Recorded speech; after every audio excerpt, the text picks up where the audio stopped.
Northern California is full of stunning waterfalls, many of which are easily accessible with just a short hike.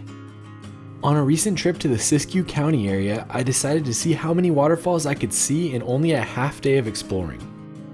In this video, I was able to get to 6 waterfalls, and I may go back and do it again and see if I can add a few more in the future. If you want to see 6 amazing waterfalls in one day, here's all the information on the short road trip I did to have this awesome adventure. Let me know what your favorite waterfall of the 6 is in the comments, and let's jump into it. Good morning. Today we're leaving our hotel, the Inn at Mt Shasta. We're going to grab some breakfast and go on a mini waterfall road trip. Since I spent the night in the town of Mt Shasta, I started my road trip with a visit to Yak's Shack, one of my favorite breakfast spots in the city.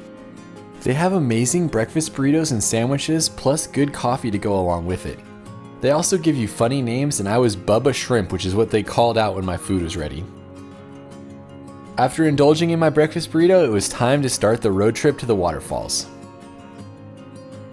Waterfall number 1 was Ferry Falls. This trail is a little south of the city of Mt Shasta, and it's one of the most difficult to find, so you can always skip it if you're looking for just the easy hikes. Made it to Ferry Falls parking area, and we're heading out on the trail to the falls. This is our first waterfall of the day. It's only about 12 minutes outside of Shasta, but it feels like you're deep in the forest and remote, even though you're not. The hike to Ferry Falls is about 1.5 miles round trip, mostly along a dirt road, but there's no signs or anything like that, so if you're gonna do it, make sure you have an all trails map. This hike is especially cool because you get to see the remains of this wellness center thing out here, which is kind of interesting. About halfway through the trail, you'll see the remains of Nay Springs. This was a hot springs type resort that was located deep in the forest and right along the creek. While there's not much left to see, there is a sink off to one side and then a soaking pool near the creek on another side. It's not a place you'd actually want to soak anymore, as the water is pretty disgusting. It is a beautiful area though, and I'm sure it was a pretty cool resort back in the day.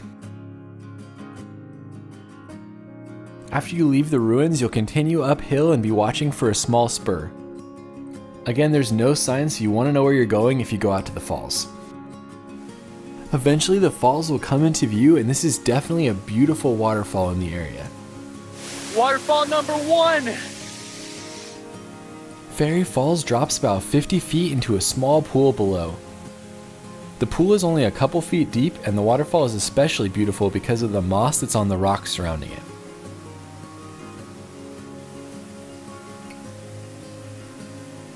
That was a great start for our waterfall adventure, hiking back out and on to waterfall number 2. After hiking back to our car, we made our way back to the freeway and headed south about 15 minutes to Dunsmuir. Made it to the trailhead for waterfall number 2, Hedge Creek Falls, which is right off the 5 freeway. Hedge Creek Falls is a great half-mile round-trip waterfall hike.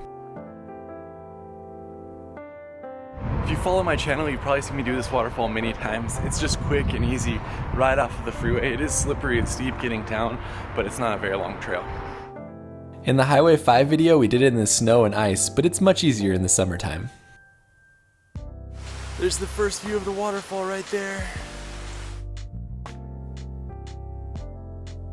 You can do this one last if you want to go to Yak's on the 5 at the end, but Yak's is closed today, so that's why we're doing it here and then finishing with Burney. As you finish the last switchback, Hedge Creek Falls will come into view.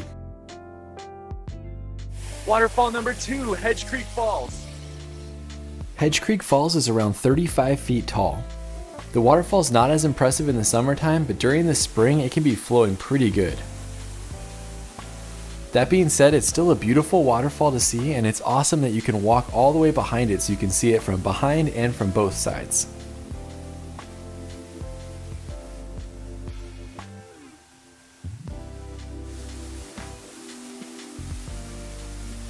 Finishing the hike out and heading on to the town of McCloud for waterfalls 3, 4, and 5. If you're here at lunch or dinner time, be sure to check out Yak's on the 5. They got great burgers, and it's just a really fun road trip stop. To get to McCloud, we had to backtrack a little bit and got some great views of Mt Shasta as we headed towards Highway 89. It takes about 30 minutes to get from Dunsmuir all the way to where McCloud Falls is. Eventually you'll see the turnoff for the McCloud River area, and this is where the next 3 waterfalls are at. This is our first stop, McCloud Lower Falls. This is the first of 3 falls in this area. Waterfall number 3, Lower Falls. Each of these waterfalls have overlooks that are accessible via short hikes and longer hikes that'll take you down closer to them. Lower Falls is only about 15 feet tall, but it always has a pretty impressive flow when I'm there. It's also a popular fishing spot, and of the 3 McCloud falls, it's the one you can get the closest to.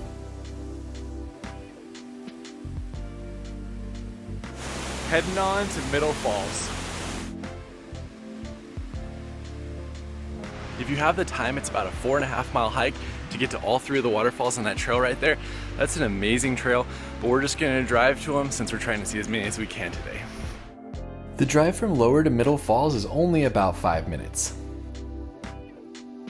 Made it to Middle Falls, going to the Overlook, and then you can actually hike down to the base, which I definitely recommend you do. Middle McCloud Falls has a great accessible overlook that has an awesome view down onto the waterfall.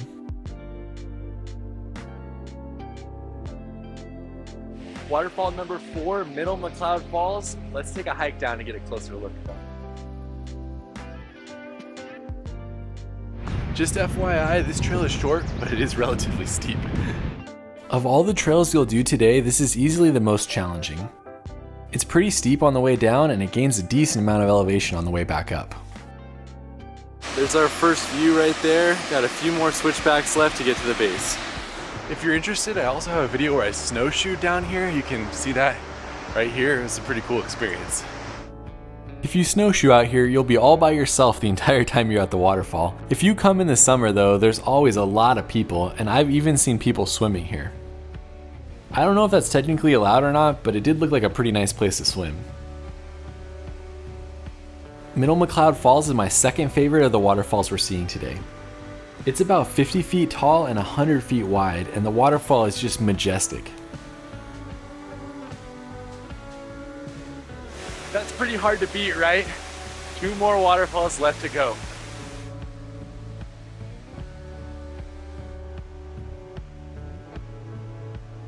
Don't forget, there's a decent amount of uphill on the way back to the car.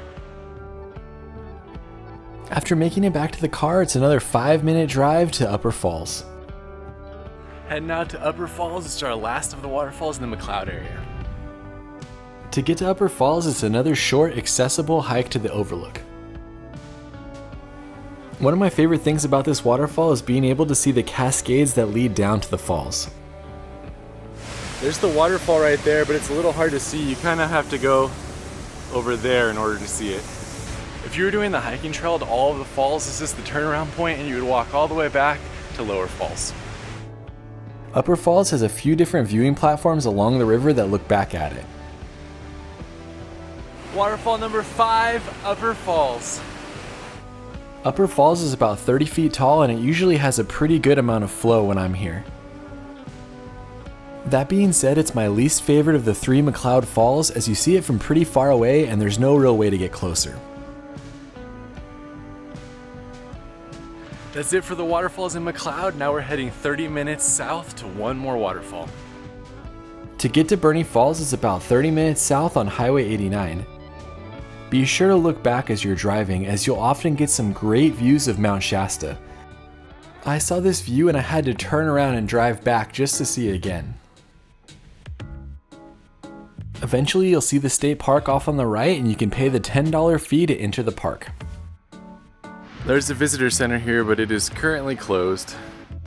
Falls overlook 75 feet, base of the falls, 1/4 mile, and 1.2 miles to do the whole loop. The first stop is the Overlook, which is basically right next to the parking lot. You only have to walk down about 5 stairs, and then you get an amazing view of Burney Falls. Made it to waterfall number 6, our final waterfall of the day, Burney Falls. Here the view of the waterfall has trees on both sides, which almost frames the falls and makes for incredible photos. You can't really tell from here, but one of the things you'll notice as you get closer is just how wide the falls are. It's like 10 waterfalls put into one. course, the only way to truly experience Burney Falls is to hike all the way down to the base. The trail down to the falls is easy enough with a couple really long switchbacks that take you all the way to the base. It feels incredibly easy going down, especially with the waterfall right out in front of you, but it is a little bit more difficult on the way back up. That being said, it's not too steep and it should be good for most people. On the way down, the waterfall peeks in and out of the trees before eventually revealing itself right near the base. How do you beat this, right? Incredible. Burney Falls is about 129 feet tall and has a daily water flow of over 100 million gallons. When President Theodore Roosevelt saw this waterfall, he said it was the 8th wonder of the world. I've been here dozens of times myself and I'm always blown away by how beautiful it is. You can feel the mist of the falls from right here. It's all the way over there. That last bend is the closest you'll get to the waterfall, and then you can continue down to get a direct view from the base. After soaking it in from this viewpoint, you can continue on the trail which heads away from Burney Falls along the creek.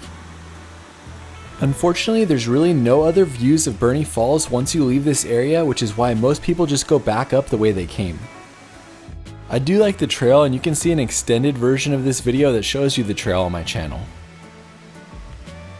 That's it for waterfall number 6. It's about a 55-minute drive back to Mt Shasta from here. Give you a few restaurant recommendations before ending this video.